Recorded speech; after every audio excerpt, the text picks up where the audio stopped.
السلام علیکم دوستو، کیا آپ جانتے ہیں کہ اسٹیفن ہاکنگ کون تھا؟ لیکن اگر نہیں جانتے تو بنے رہیے ویڈیو کے آخر تک۔ اسٹیفن ہاکنگ 20ویں اور 21ویں صدی کے معروف ماہر طبیعیات تھے۔ انہیں آئنسٹائن کے بعد گزشتہ صدی کا دوسرا بڑا سائنسدان قرار دیا جاتا ہے۔ اسٹیفن ہاکنگ 8 جنوری 1942 کو آکسفورڈ میں پیدا ہوئے۔ انہوں نے آکسفورڈ سے طبیعیات کی تعلیم حاصل کی اور بعد ازاں کیمبرج سے فلکیات کے شعبے میں بھی پی ایچ ڈی حاصل کی۔ کیمبرج یونیورسٹی نے اسٹیفن ہاکنگ کے 1966 میں کیے گئے پی ایچ ڈی کا مقالہ جاری کیا، جس نے چند ہی دن میں مطالعے کا ریکارڈ توڑ دیا۔ ان کے مقالے کو 20 لاکھ سے زائد مرتبہ پڑھا گیا اور 5 لاکھ سے زائد لوگوں نے اسے ڈاؤن لوڈ کیا۔ ہاکنگ کو 1988 میں ان کی کتاب a brief history of time سے شہرت ملی، جس کی 1 کروڑ سے زائد کاپیاں فروخت ہوئیں۔ انہوں نے ریاضی اور سائنس کے شعبوں میں بہت سے اعزازات حاصل کیے۔ 2009 میں انہیں امریکی صدر براک اوباما نے پریزیڈنشل میڈل آف فریڈم سے نوازا۔ 2014 میں سینٹ جیمز پیلس میں منعقد ہونے والی ایک فلاحی تقریب کے دوران انہوں نے ملکہ برطانیہ سے ملاقات بھی کی۔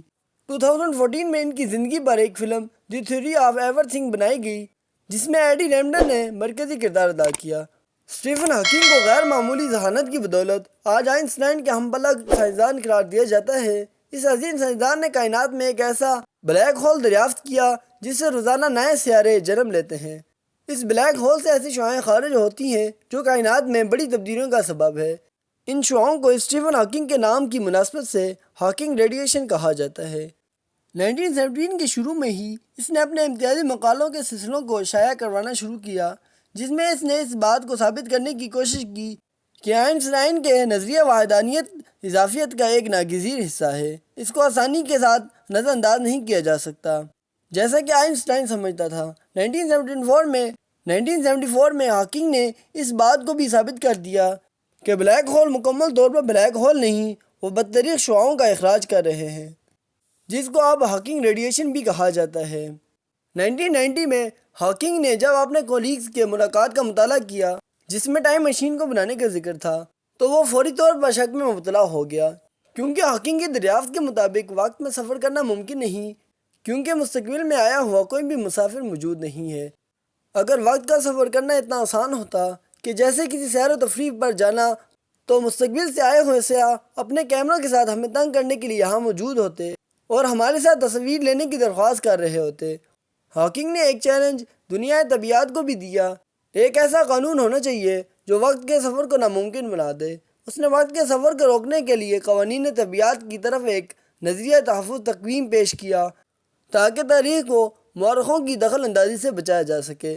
ان کے زیادہ تر کام ثقب اسود یعنی بلیک ہول نظریاتی کونیات کے میدان میں ہے۔ ان کی ایک کتاب وقت کی مختصر تاریخ یعنی a brief history of time ایک شور آفاق کتاب ہے، جسے انقلابی حیثیت حاصل ہے۔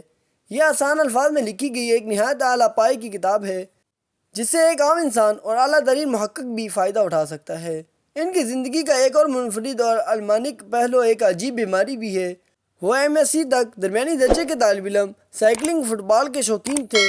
روزانہ 5 کلومیٹر دوڑ معمولی تھی۔ 1963 میں جب وہ کیمبرج یونیورسٹی سے PhD حاصل کر رہے تھے، ایک دن سیڑھیوں سے پھسل گئے۔ طبی معائنے کے بعد پتہ چلا کہ وہ پیچیدہ ترین بیماری موٹر نیورون ڈیزیز میں مبتلا ہیں۔ پھر جس بات کا اندیشہ تھا وہی ہوا۔ اس بیماری کے باعث آہستہ آہستہ ان کے ہاتھ، پیر اور زبان کو مفلوج کر دیا۔ لیکن بیماری کے اثر کی شرح اس قدر سست رفتار تھی جتنا ڈاکٹروں کو شروع میں ڈر تھا۔ وہ ایک خطرناک بیماری سے دوچار تھے، یہاں تک کہ وہ کرسی سے اٹھ نہیں سکتے تھے، ہاتھ پاؤں نہیں ہلا سکتے تھے اور بول نہیں سکتے تھے، لیکن وہ دماغی طور پر صحت مند رہے اور بلند حوصلگی کی وجہ سے اپنا کام جاری رکھا۔ وہ اپنے خیالات کو دوسروں تک پہنچانے اور اپنے صفحے پر منتقل کرنے کے لیے ایک خاص کمپیوٹر کا استعمال کرتے تھے۔ ان کی یہ بیماری ان کو تحقیقی عمل سے روک نہ سکی۔ 1985 میں نمونیا کے باعث اسٹیفن ہاکنگ قریب المرگ ہو گئے اور انہیں بچانے کے لیے سرجری کی وجہ سے ان کی آواز مکمل طور پر ختم ہو گئی، لیکن انہوں نے کمپیوٹر کی مدد سے اپنا یہ پروجیکٹ جاری رکھا۔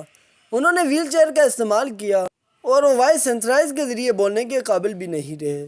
2007 میں ہاکنگ دونوں بازوؤں اور ٹانگوں سے مفلوج پہلے شخص بن گئے جنہوں نے بے وزنی حالت کا تجربہ کیا، جب انہوں نے کشش اور ثقل کی عدم موجودگی والے خصوصی طور پر تیار کردہ ایک جہاز میں سفر کیا۔ ان کا اس وقت کہنا تھا، میرے خیال میں نسل انسانی اگر خلا میں نہیں جاتی تو اس کا کوئی مستقبل نہیں۔ اسٹیفن ہاکنگ نے طبیعیات میں بہت سے کارنامے سر انجام دیے اور بالآخر 14 مارچ 2018 بروز بدھ اسٹیفن ہاکنگ 76 برس کی عمر میں انتقال کر گئے۔ اگر ویڈیو پسند ہے تو ویڈیو کو لائک کریں اور چینل کو سبسکرائب کریں۔